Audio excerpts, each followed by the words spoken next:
All right, welcome back, everyone. Are you ready to put your knowledge to the test? Today, we are diving into a really fun gamified explainer. Consider this your ultimate strategic management and business policy knowledge check. We're going to see exactly how much you've retained from the entire curriculum by revisiting the key questions we've explored throughout our journey together. So get ready to test those strategic reflexes and let's lock in those core concepts. Okay, so let's quickly check out today's game board. We've got 4 thematic rounds to get through. Round 1 is board governance and oversight. Then we'll hit the strategic management focus for round 2. Round 3 takes us outside to external and remote environments. And finally, round 4 is all about internal scanning and value. Let's jump right in and see how all these strategic pieces actually fit together. All right, round 1, board governance and oversight. So, here is your very first question. Think carefully about the organizational structure from the top down. Who holds the primary responsibility for hiring and firing the CEO and top management? Is it A, shareholders, B, the board of directors, or C, middle management? Lock in your answers. And the correct answer is B, the board of directors. Yep, it's the primary responsibility of a company's board to hire and sometimes fire the chief executive officer and top management. But it goes beyond just that, right? The board actually evaluates management's strategic leadership skills. They're the ones critically appraising the validity and, honestly, the wisdom of the company's strategies. Basically, they act as the ultimate check and balance. Let's keep this momentum going. This time, we've got a reverse-engineered question for you. Which of the following is absolutely not a primary responsibility of the board? Okay, looking at the options, the correct answer is C, demotivating shareholders. Think about it. Demotivating shareholders is literally the exact opposite of the board's strict legal and fiduciary duty. The other options you saw there, like maintaining company resources to protect assets, setting corporate goals, or figuring out dividend policies, those are absolutely critical responsibilities. The board's fundamental job is to increase value for the owners, definitely not diminish it. And this perfectly illustrates our next major concept, which is fiduciary duty. According to the OECD Principles of Corporate Governance, fiduciary duty means board members absolutely must act in good faith with total due diligence and always in the best interest of the company and its shareholders. This is exactly why boards that lack the backbone to challenge an imperial CEO or ones that just, rubber stamp management decisions without any real debate, they are committing a direct abdication of this exact definition of fiduciary duty. Moving right along, let's hit round 2, the strategic management focus. All right, here is your next challenge. We know that strategic analysis, formulation, and implementation are all super critical components of the process.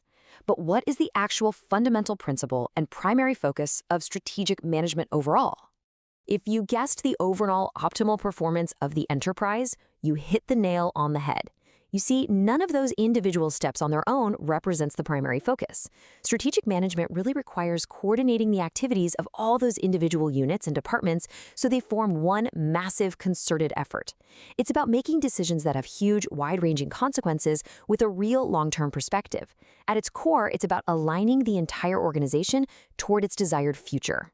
Now, take a look at how this visualizes the whole system.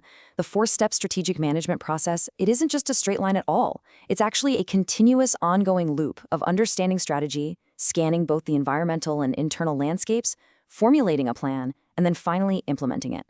This continuous cycle brilliantly shows that if you want to achieve that overall optimal performance, you have to constantly evaluate and feed new information right back into the system.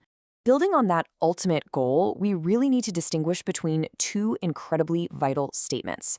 First, you need a strategic vision. This portrays your company's highest aspirations for its future. It basically states where we're going and who we want to be. On the flip side, you have the mission statement. Now, this describes the scope and purpose of your present business. It details who we are, what we do, and exactly why we are here today. So think of it like this. The vision is your ultimate destination, while the mission details the broad, everyday steps you are taking right now to actually get there. Okay, we are officially halfway there. Welcome to round 3, external and remote environments. Let's put your environmental scanning skills to the test. When we're looking at the remote environment, macro-level conditions like interest rates, inflation, and GDP trends belong to which specific element? And the correct answer here is C, the economic element. It is so absolutely crucial to separate these categories clearly in your mind. The remote environment consists of forces that originate way beyond the firm's immediate operating situation. Interest rates and GDP, those are purely economic. Things like opinions, values, and beliefs, well, those belong specifically to the social or sociocultural element. And what about your competition? Actually, scratch that.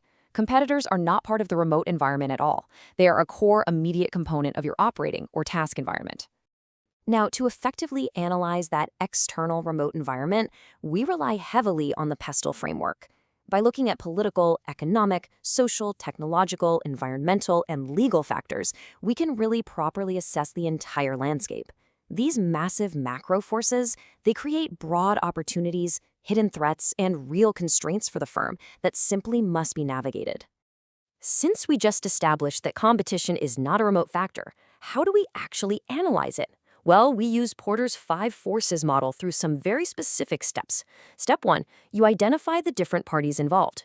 Step 2, you evaluate the strength of rivalry among current competitors, the threat of new entrants, the threat of substitutes, and the power of both suppliers and buyers. Finally, step 3 is determining the overall industry profitability based on those pressures. And remember this, it's a real game changer. Even just one strong force can be entirely sufficient to keep average industry profitability totally suppressed. All right, final stretch. Here is round 4, internal scanning and value. Listen, a true internal scan requires a pretty ruthless self-assessment of your internal elements. We have to honestly evaluate our processes for optimization. We need to look at the procedures and policies that guide our daily work, our people, our physical and human resources, and the organizational structure itself. Internal scanning demands that we ask some really tough questions, like, do we actually have enough resources to execute this fancy new strategy? Or is our organizational structure too flat? Or maybe there's a super rigid hierarchy that's just causing massive bottlenecks. Once we've done that internal scan, we conduct a value chain analysis using these specific steps to ensure the whole engine is running as efficiently as possible. Step 1 is to divide your operations into specific primary and secondary support activities. Then, step 2, you allocate costs to each of those activities. By breaking down the literal processes that create your product or service, you can pinpoint exactly where value is being added and where costs are just bleeding out. This ensures that every single transaction and internal activity actually adds real value for both your consumers and your shareholders. Wow, we made it through the whole board. So, after testing your knowledge across board governance, the true core focus of strategic management, scanning those external remote environments, and rigorously analyzing internal value chains, my final and probably most important question for you is this. How are you going to apply this strategic mindset to your own organization tomorrow? Seriously, don't just leave all this knowledge in the abstract. Take these frameworks, go look at your own company's value chain, and start making those crucial long-term strategic adjustments. Thanks so much for joining me on this explainer. Keep analyzing and stay focused.